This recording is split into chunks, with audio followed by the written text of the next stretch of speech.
Academy. I am Halima Sadia and today's lecture is based on solve pair of words from past papers of CSS. Last video में हमने इनसे पहले वाले pair of words किए थे 1980 और 81 तक. अभी हम कंटिन्यू करेंगे 1982 और 1983 के pair of words and we will start from 1982. The first pair of word is mitigate. To make something less harmful, unpleasant or bad. यानी कि कोई चीज़ जो कि आपके लिए या किसी और के लिए बहुत नुकसानदेह है या अच्छी नहीं है या यूज़फुल नहीं है, तो आप उसको उसकी जो नेगेटिविटी है, उसकी यूज़लेसनेस है या जो उसकी हार्मफुलनेस है, उसको कम कर दें, उसको थोड़ा बहुत बेहतर बना दें, इस काबिल बना दें कि कोई उसको यूज़ कर सके या फिर उससे कोई बेनिफिट ले सके. Look at the sentence. This problem could never be solved without your mitigation. इसका क्या मतलब है कि क्योंकि मैंने आपको बताया कि इसका मीनिंग जो है वो इस सेंस में आ रहा है कि आप किसी चीज़ की नेगेटिविटी को कम कर रहे हैं, तो obviously it has positive meaning और it has positive connotations. So it means that यहाँ पे जैसे मैंने सेंटेंस में इसको यूज़ किया, अगर आप उसके थ्रू इसका मीनिंग देखें तो वो क्या है कि something was already harmful or it was already problematic, but that mitigation or that involvement made it better. या फिर यहाँ पे जैसे लिखा हुआ है solved it, तो इस सेंस में इसका मीनिंग यूज़ होगा, यानी कि हम इसको पॉजिटिवली लेंगे, हम इसको नेगेटिव वे में नहीं लेंगे. alleviate. To make something bad such as pain or problems less severe. अब mitigate और alleviate जो है इनकी स्पेलिंग्स भी डिफरेंट है, इनकी प्रोनाउंसिएशन भी डिफरेंट है, लेकिन क्योंकि इनकी एसोसिएशन थोड़ी बहुत मिलती जुलती हैं इसलिए ये पेयर में यहाँ पे आ रहे हैं. और उसमें क्या हो सकता है कि बहुत इजीली कोई भी इसको कंफ्यूज कर सकता है. तो उस कंफ्यूजन से बचने के लिए, उसको अवॉइड करने के लिए हम क्या करेंगे कि हमने उस वर्ड को अलग कर दिया, एलिविएट को अलग कर दिया और मिटिगेट को अलग कर दिया, ताकि आपको दोनों का डिफरेंस यहाँ पे पता चल सके. तो एलिविएट क्या मतलब है कि फिजिकली किसी चीज़ को ख़त्म करना. अब मिटिगेट तो ये था ना कि कोई भी चीज़ हो सकती है जो हार्मफुल हो और आप उसको लेस हार्मफुल बना दें. एलिविएट ये होगा कि अगर कोई चीज़ एक्सट्रीमली पेनफुल है या प्रॉब्लमेटिक है, यानी कि फिजिकली उसमें कोई प्रॉब्लम है, तो आप उसको कम कर दें या ख़त्म कर दें, तो वो क्या होगा, एलिविएट होगा. These tablets will help you to alleviate your crucial condition. अब क्रूशल ऑब्वियसली यहाँ अगर टैबलेट्स की बात हो रही है, मेडिसिन की, तो क्रूशल कंडीशन यहाँ पे हेल्थ की कंडीशन की बात हो रही है. और वो किसी भी तरह की क्रूशल कंडीशन हो सकती है, like somebody can be injured और दे कैन बी सिक और they have some condition from many years. So they are taking medication or some tablets, so that can help to alleviate the pain, यानी कि उसको ख़त्म करने में help करेगी. Second pair, और सेकेंड पेयर का फर्स्ट वर्ड है persecute. और persecute का मीनिंग है to treat someone because of their race, religion or political beliefs or to annoy someone by refusing to leave them alone. यानी कि जैसे हम आम वर्ड्स में कहते हैं रेशियल डिस्क्रिमिनेशन होती है, जो किसी को उसकी किसी एक स्पेसिफिक एरिया से बिलोंग करने की वजह से या किसी स्पेसिफिक रिलीजन से बिलोंग करने की वजह से या किसी स्पेसिफिक ग्रुप ऑफ पीपल से आप बिलोंग करे हो, तो उसकी वजह से उन्हें क्या करना, उन्हें डिस्क्रिमिनेट करना, उन्हें बुरे तरीके से उनके साथ डील करना, दूसरों के साथ अच्छा सलूक करना, उनके साथ बुरा सलूक करना, तो वो क्या हो जाएगा, persecute. डिस्क्रिमिनेशन होती है जो स्पेसिफिकली यहाँ पे जैसे लिखा हुआ है रेशियल और religious discrimination. Sentence: Muslims are being persecuted in first world countries after the incident of 9/11. अब first world countries कौन सी हैं, मतलब वो सारे जो हमारे developed countries हैं, और वहाँ पे क्या होता है, they don't treat Muslims in a good way. वो डिस्क्रिमिनेट करते हैं, उनके साथ बुरा सलूक करते हैं. तो इसको मैंने डायरेक्टली अपनी रिलीजियस आइडेंटिटी की सेंस में यूज़ कर लिया इसको, मतलब आप इसमें से कोई भी आइडेंटिटी ले सकती है, रेशियल, रिलीजियस, पॉलिटिकल, नेशनल, कोई भी इसमें से ले सकते हैं identity, and then you can use the word in the sentence. और ये वर्ड जो है it has a negative connotation, negative meaning है इसका. इसके साथ पेयर में है प्रोसिक्यूट. अब इन दोनों वर्ड्स को मिक्स करना बहुत आसान काम है, क्योंकि सिर्फ एक एक ही अल्फ़ाबेट का डिफरेंस है, ई एंड ओ। वहाँ पे ई आ रहा है आर से पहले और यहाँ पे ओ आ रहा है आर के बाद। तो अगर आप इसकी प्रोनाउंसिएशन को भी अगर ओवरलैप करते हैं ना तो आप आराम से इसको मिसयूज़ कर सकते हैं। तो इसलिए इसकी it's important to understand the meaning or to differentiate between the meaning of these two words. To officially accuse someone of committing a crime in a court of law or of lawyer, यानी कि जैसे court में जैसे cases, different cases की hearing होती है तो हम उसे प्रोसिक्यूशन कह रहे होते हैं। क्यों प्रोसिक्यूशन कह रहे होते हैं? क्योंकि प्रोसिक्यूशन का मतलब है कि with the help of law किसी पे किसी कोई मिस्टेक या किसी का जो क्राइम है उसको प्रूव करना जो है within the court or in front of the judges or jury, that is prosecution.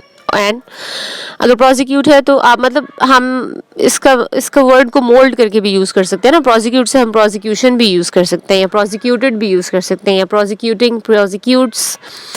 आप वर्ब की फॉर्म में या नाउन की फॉर्म में या एडजेक्टिव की फॉर्म में यूज़ कर सकते हैं उसको। तो मैंने कैसे यूज़ किया है, his hearing for prosecution of murder will start tomorrow. तो मैंने उसको प्रोसिक्यूशन कर दिया, यानी कि मैंने उसको नाउन बना दिया। Number 3 is popular. पॉपुलर ये तो आम सा वर्ड है जिसका मतलब होता है फेमस, मशहूर होना बहुत ज़्यादा। Liked, enjoyed or supported by many people. I am surprised you do not know him. He is the most popular person in college. तो इसकी तो मेरे ख्याल इतनी कोई एक्सप्लेनेशन की ज़रूरत नहीं है because it's a common word. और अगर पॉपुलैरिटी, एक चीज़ जो आपने माइंड में रखनी है वो ये है कि जैसे कुछ वर्ड्स होते हैं ना, being famous, fame and popular, इसमें से जो पॉपुलर का वर्ड है वो उसकी जो आप समझे कि यूजेज है वो सबसे ज़्यादा एक्सट्रीमिटी शो करता है कि सबसे ज़्यादा एक, अगर हमने किसी के मशहूर होने का लेवल लेना है तो हम उसको फेमस या फेम के साथ नहीं यूज़ करेंगे, हम वहाँ पे पॉपुलर यूज़ करेंगे। बस एक ये चीज़ है कि ये एक्सट्रीमली फेमस होने के लिए पॉपुलर का वर्ड यूज़ होता है।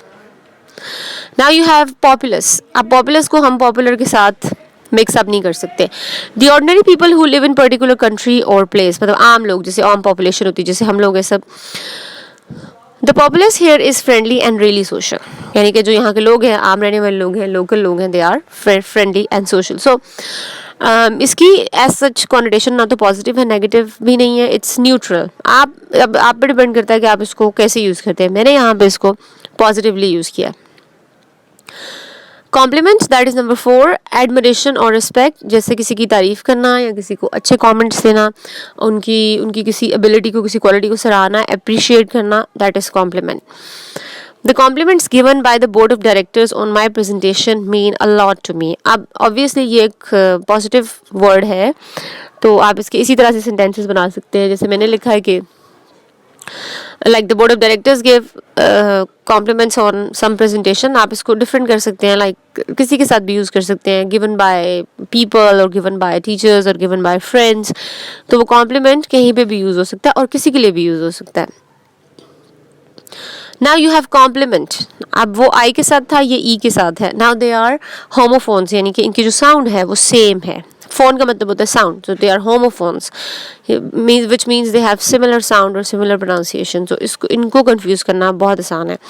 to make something else seem better or more, यानी कि उसके साथ कोई ना कोई चीज़ आप ऐड कर देते हैं। जैसे ऐसे होता है ना कि if you go out for lunch या कहीं पे आप जाएँ, लाइक यू डाइन आउट, तो वहाँ पे अक्सर ऐसा होता है कि after your dinner they give you something for free, और वो कहते हैं कि this is complementary.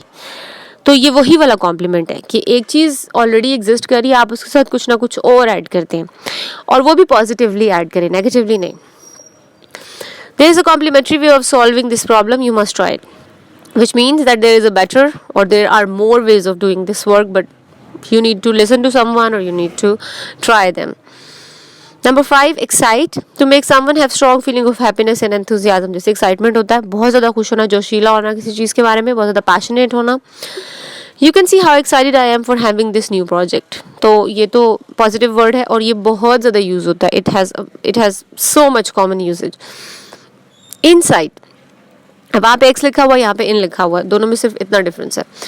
To encourage someone to do or feel something unpleasant or violent। अब देखिए सिर्फ आपके शुरू वाले वर्ड्स, अल्फ़ाबेट्स चेंज हुए हैं and it change the whole meaning and also the connotation. वो पॉजिटिव है, ये नेगेटिव है, और इसका क्या मतलब है कि किसी को बहुत बुरा फील करवाना, अनप्लेजेंट और violent even. I was expecting some positive response from you but this suggestion is just insightful. अच्छा, यहाँ पे GHT नहीं लगना था, ये यहाँ पे स्पेलिंग मिस्टेक है, यहाँ पे आना चाहिए था INCITEFUL, इनसाइट के साथ आगे फुल आ जाना था। Voracity, excessive desire to eat, simply कि आपका बस बार बार दिल करे खाने को, that is voracity. For the betterment of yourself and your health, you need to quit the habit of voracity. Quit means कि आपको छोड़ देनी पड़ेगी। और voracity जो है, it also has the negative meaning.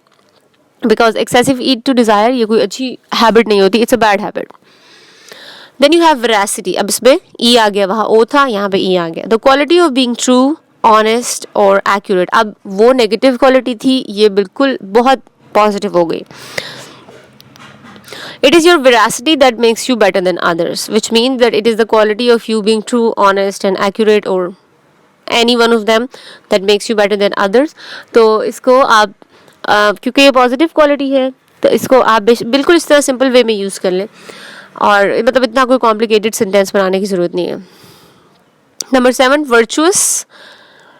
Virtuous, having good moral qualities and behaviour. Virtue से नेकी, नेक होना, नोबल होना, रिस्पेक्टेबल होना, अच्छी चीज़ों के साथ जाने जाना, अच्छे वर्ड्स के साथ। And then you have virtual, describe something that can be done or seen using a computer and therefore without going anywhere or talking to anyone. जैसे ये वर्चुअल और ऑनलाइन सिस्टम होते हैं आपके, और इन दोनों के सेंटेंसेस जो हैं वो आपको 1975 वाले में से मिल जाएंगे, so please consult that.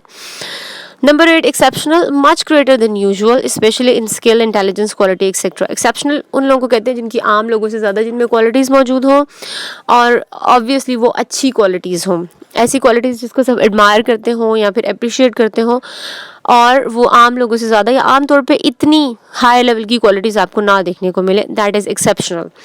I find his language skills to be exceptional as compared to others. यानी कि उसकी जो लैंग्वेज स्किल्स है वो बहुत अच्छी हैं, या वो बहुत स्किल्ड है लैंग्वेज में। अच्छा, अब इसके साथ जो नेक्स्ट वर्ड है that is exceptionable, which means offensive or upsetting. अब वर्ड्स दोनों बहुत मिलते जुलते हैं, लेकिन आप देखेंगे एक का मीनिंग बहुत पॉजिटिव है और एक का बिल्कुल नेगेटिव आ गया, जिसमें ऑफेंसिव और अपसेटिंग आ गया कि किसी को कोई परेशान करे या उनको किसी बात पे बुरा फील करवाए, या उनकी वो जो एक होता है ना ह्यूमिलिएशन, तौहीन करने वाली चीज़ होती है, वो उस सेंस में आ जाता है। The way they refuse our offer was very rude and exceptionable, यानी कि it was disrespecting and we did not like it, so it has a negative meaning.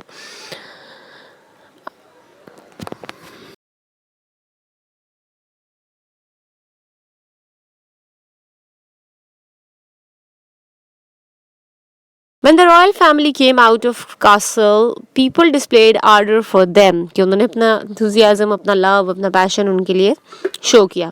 So it has a positive connotation. Order, अब वो order था, A से start हो रहा है, now this is order that is starting with O. हमें पता है order क्या होता है, the way in which people or things are arranged, यानी कि जैसे law and order होता है, या फिर जैसे आपको कोई order देता है, और हमेशा orders जो हैं वो they are given from the authority, चाहे वो authority आपके parents हों, आपके teachers हों, या फिर somebody from the law. Law and order are always necessary to maintain peace in society. तो अब ऑर्डर जो है उसकी एज सच मैं तो ये नहीं कह सकती कि इसकी नेगेटिव कॉनोटेशन है या positive, it's more like how you use it. अगर आप इसको इस तरह यूज़ करते हैं जैसे मैंने यूज़ किया हुआ है, so it has a positive connotation, लेकिन अगर आप इसको अनॉयड वे में लेते हैं, so it can have negative meaning as well. Number 3, conquer, to take control of possession of foreign land or a group of people by force. Conquer means फतह करना किसी को। तो conquer जो है, अब इसकी दोनों कॉनोटेशंस हो सकती है। जिन्होंने कॉन्कर किया होगा ऑब्वियसली उनके लिए ये पॉजिटिव होगा, और जिन्होंने लूज़ किया होगा उनके लिए ये नेगेटिव कॉनोटेशन में आएगा। सो सेंटेंस देखें, during Ottoman empire Muslim conquered half of the world. तो ये मोस्टली इसी तरह से आता है कि या तो आप आर्मीज़ के कॉन्कर करने की बात कर सकते हैं, या फिर सोल्जर्स की, या फिर आप किसी स्पेसिफिक डायनेस्टी की या ग्रुप ऑफ पीपल की बात कर सकते हैं। तो कॉन्कर का वर्ड इसी तरह से आएगा। और अगर आपने एसोसिएशन में लेना है इनडायरेक्ट मीनिंग में, तब भी आप यूज़ कर सकते हैं। जैसे आप कह सकते हैं कि his nice behaviour conquered all the hearts, इस तरह से भी आ सकता है कि वो सिर्फ एक लैंड को फतह करने की नहीं बात हो सकती, इनडायरेक्टली भी हो सकती है। कंकर, to agree someone or have some opinion as someone else. तो इससे क्या मतलब है कि रजामंद होना या तो दूसरों के साथ, या फिर बिल्कुल जैसे किसी और का ओपिनियन है आपका भी वैसे ही होना। तो ये पॉजिटिव वे में यूज़ हो रहा है। The moment he concurred with me everything resolved easily, कि अगर कोई रजामंद हो गया आपके साथ तो all the problems were solved. Number 4 site. अब ये जो साइट है बेसिकली ये जो साइटेशन वाला वर्ड होता है ना, जैसे हम रिसर्च में भी करते हैं कि हम वहाँ पे डिफरेंट रिसोर्सेज से चीज़ें पढ़ के या देख के वहाँ से लिखते हैं अपने वर्ड्स में, और हम उसका रेफरेंस दे देते हैं आगे से, उनको हम कहते हैं साइटेशन। ये वही वाली बात हो रही है यहाँ पे, ये वही वाला साइट है। To mention something as proof for a theory or as a reason why something has happen. जैसे मैंने अभी कहा कि रिसर्च वगैरह के अंदर या बुक्स के अंदर हम जब कहीं और से उसको क्रॉस रेफरेंस करके चीज़ों को लिखते हैं तो that is to cite someone or the citation. For the acceptance of this article you need to cite all references properly. तो अब मैंने इसको बिल्कुल इसके डायरेक्ट मीनिंग के लिए यूज़ कर लिया, तो आप भी इसको इसी तरह यूज़ कर सकते हैं साइटेशन के मीनिंग में, किसी बुक के साथ या किसी आर्टिकल के से रिलेटेड या किसी रिसर्च से रिलेटेड। साइट, अब ये एस से साइट आ गया, ये भी होमोफोन्स है लेकिन इनके सिर्फ एक एक अल्फ़ाबेट का डिफरेंस है। Their sounds are same. A place where something is was और विल बी बिल्ट और वेयर समथिंग हैपन, जैसे हम कहते हैं कंस्ट्रक्शन साइट है या फिर मर्डर साइट है। तो इस तरह से कोई भी एक स्पेसिफिक प्लेस जिसकी कोई स्पेसिफिक एसोसिएशन होती है। The construction site has been shut down due to presence of some nuclear waste at the place. तो सिंपली ये इसी तरह से आएगा, कंस्ट्रक्शन या बिल्डिंग साइट या फिर जैसे मैंने बताया क्राइम साइट या फिर मर्डर साइट, लाइक आप इसको किसी भी साइट से रिलेटेड कर सकते हैं। एडिक्ट कौन होते हैं? जो आदी होते हैं किसी चीज़ के और वो फिर उसको छोड़ नहीं सकते और बहुत नेगेटिव वे में आदी होते हैं। जैसे ड्रग एडिक्ट होते हैं मोस्टली, या फिर कुछ लोग होते हैं उन्हें they are addicted to some other kind of things, जैसे ड्रग्स ना हो, जैसे to read books or to watch movies, like उनकी एक बहुत ही पक्की वो हैबिट होती है and they can not change it. A person who can not stop doing or using something specially something harmful. तो एडिक्शन जो है वो बेशक आपकी किसी भी चीज़ की है, चाहे वो चीज़ें शायद आपको लग रहा होगा उनके लिए हार्मफुल नहीं है, लेकिन क्योंकि वो उसका जो ऑब्सेसिव या ओवर यूजेज है वो गलत है। Your addiction for music is not letting you think और जज something in a better way. तो एडिक्शन जिस चीज़ की भी होगी it will be bad for you. Now we have addict with an E, an official order, especially one which is given in a forceful or and unfair way। यानी कि official order हो लेकिन वो क्या हो, उसकी negative connotations है कि वो किसी fairly किसी के लिए ना हो, बल्कि किसी पर्सनल ग्रज की वजह से या किसी की सिफारिश की वजह से इस तरह से कोई उसमें रीज़न हो। So it has an unfair way or foul way. They are going to leave this property as they have received the addict from court. Number 6 प्रोसीड होता है आगे बढ़ाना किसी काम को, टू कंटिन्यूअस प्लान, फर्दर आगे लेके चलना। You have been excellent with this assignment hence you should further proceed it, कि आपको इसको आगे चलाना चाहिए। सो ये तो सिंपल है, कॉमन वर्ड है प्रोसीड। अब उसमें ओ था और सी डबल ई था और यहाँ पे आप देखिए PRECEDE, सिंगल ई है और एक ई आर के बाद लगा हुआ है। टू बी और गो बिफोर समथिंग और समवन इन टाइम और space. It would be good if you proceed the presentation with a rehearsal. यानी कि इसका क्या मतलब है कि कोई चीज़ अभी हुई नहीं है वो, लेकिन आप पहले से उसकी तैयारी करते हैं। यानी कि उसके लिए जैसे मैंने यहाँ रिहर्सल का वर्ड लिखा है, तो इसका क्या मतलब है कि रिहर्सल्स तभी होती हैं जब एक्चुअली कोई काम नहीं हुआ होता। तो प्रोसीड का यही मतलब है कि कोई काम होने से पहले आप उसकी चेक करें, उसको देखें, ट्राई करके यूज़ करके कि वाकई वो एट द टाइम जब आप उसको कर रहे होंगे तब वो वाकई वैसे होगी या नहीं होगी। That is proceed. राइट का मतलब है करेक्ट, इसमें दूसरा राइट भी आ जाता है जिसमें हम हक देना कहते हैं किसी को। This is not the right way of operating the system. तो यहाँ पे मैंने इसको सिंपल वे में यूज़ कर लिया, आप इसको दूसरे राइट के साथ भी यूज़ कर सकते हैं। जैसे Islam has given so many rights to both man and women, इस तरह से करके भी उस वाले राइट में भी आप इसको यूज़ कर सकते हैं। Then you have rite RITE, a set of fixed words and actions, कि जैसे लॉ वगैरह होते हैं या फिर सर्टेन चीज़ें होती हैं जिनको आप चेंज नहीं कर सकते, वो फिक्स रहते हैं हमेशा। That is a rite. You need to understand the membership right before signing anything. तो मेंबरशिप राइट मीन्स कि वो सेट ऑफ रूल्स होंगे या सेट ऑफ आइडियाज़ होंगे या कुछ ऐसी चीज़ें होंगी जो आपने एज इट इज़ फॉलो करनी होंगी। Number 8 weather with ATHER। The conditions in the air, जिसको नॉर्मली जिसको हम मौसम कहते हैं, और मौसम में क्या क्या चीज़ें आ सकती है, जैसे विंड है, रेन है, टेम्परेचर, ह्यूमिडिटी, ये सारी चीज़ें। The weather of Kashmir valley is pleasant and cooler than other areas of Pakistan. So it's simple, जो हम आमतौर पर वेदर कहते हैं, weather is hot, cold, moderate, वही वाला वेदर है ये। वेदर WHETHER, जिसका मतलब है इफ़ और नॉट, होगा या नहीं होगा। When we are unsure about something, doubtful होते हैं, तो फिर हम वेदर का वर्ड यूज़ करते हैं। I am going to attend this party whether you come with me और नॉट, कि चाहे तुम आओ या ना आओ, that is this whether. So this is all for today and I hope